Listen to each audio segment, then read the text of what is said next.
Hey everyone, Jay Michaels here with usfasttrack.ca. Today we're going to be talking about secure lending versus non-secured. On the board I've already drawn up a bunch of notes here. We'll talk about non-secured lending first. Basically, non-secured lending is exactly, it's like when you get a credit card or line of credit.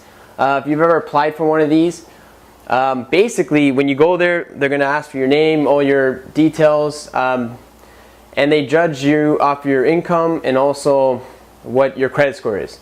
So, but there's no security. At the end of the day, like when they give you a credit card for 10 grand, there's a reason why they charge high interest, because if you don't pay, yes, they can put attack your credit, and that's going to get beat up pretty bad, but there's nothing that they can get back from you. So they kind of, they scare everyone saying like, yeah, your credit's going to be shot for 8 years or 5 years or whatever the number is, but there's nothing that they can take from you.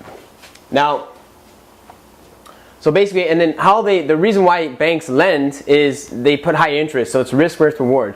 They'll give you a $10,000 credit card, and they know that, like I said, they check your employment and all that.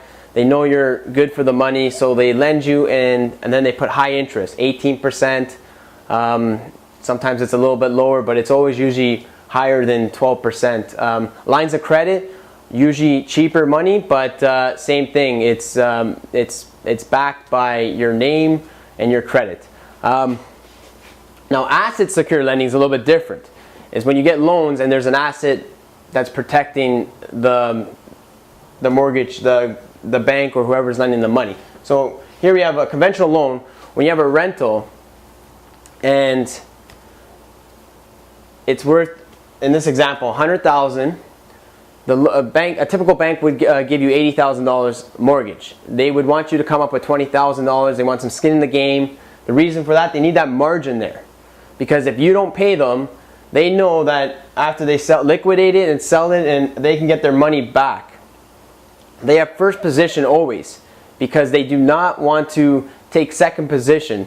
Second position means that if they go to sell the property, the second position gets paid after the first position. And there's also third and fourth on sometimes. But it all comes down to first position first, and then everyone else gets paid out. Obviously on second, third, fourth positions, there's higher risk there. So what do?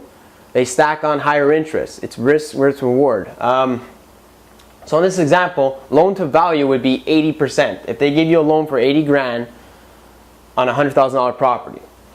Now, if the bank, like I said, doesn't get paid, they're going to take control of the property because they're first position. They have a $20,000 margin in there, which is the investor's cash that they can liquidate and get their money out, and it's considered low risk for banks. They like that business model. They tend to stick at it. Obviously, they do lend on second and third position, but like I said, they do less money, and they always make sure there's a margin there. Over here, US Fast Track example. We had a property we posted on our blog. Check it out on our website. Med Avenue, which was short for Mediterranean Avenue. We purchased it at $53,000. Now for our business, it's cash business, so we typically ask for the acquisition cost of the property, which is $53,000. We cover our closing costs, which is in this property, I think it was about probably $1,100. We have our own money invested, and I think it was $18,000 that we put into this property. Now, we're not first position on this property of the 18 grand. We give our investors first position at the $53,000 thing. The value of the house after was 102. We sold it for 102. So that's true after repair value was 102. The loan to value, since they have a loan of $53,000 on the property, was $53,000 divided by 102. It's 51.9%. So obviously when you look at 51.9% versus 80%, where the banks like that number, we're beating that by a long shot. So we always make our investments as safe as possible so that our investors and partners feel safe with us. Here's a little picture of our house. Where's 102? First position. So when we go to sell, or if we don't pay our investor with interest, they can foreclose since they have the first position, they're controlling the property. If we sell it, they have to get their money plus interest before we get our money. So this is secured by the property itself. So even if they foreclose and they have to liquidate at $90,000 after closing costs, they're going to get all their money. They're going to make some money. So it's in our best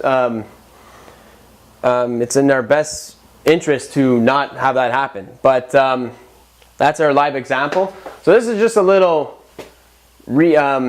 basically definition of secured lending and non-secured lending. Obviously, you can go into much more detail. We try to make this as simple as possible. I hope you got some basic information out of this. Please follow our blog and subscribe to our YouTube channel. This is Jay Michaels at usfasttrack.ca. Thanks a lot and happy investing.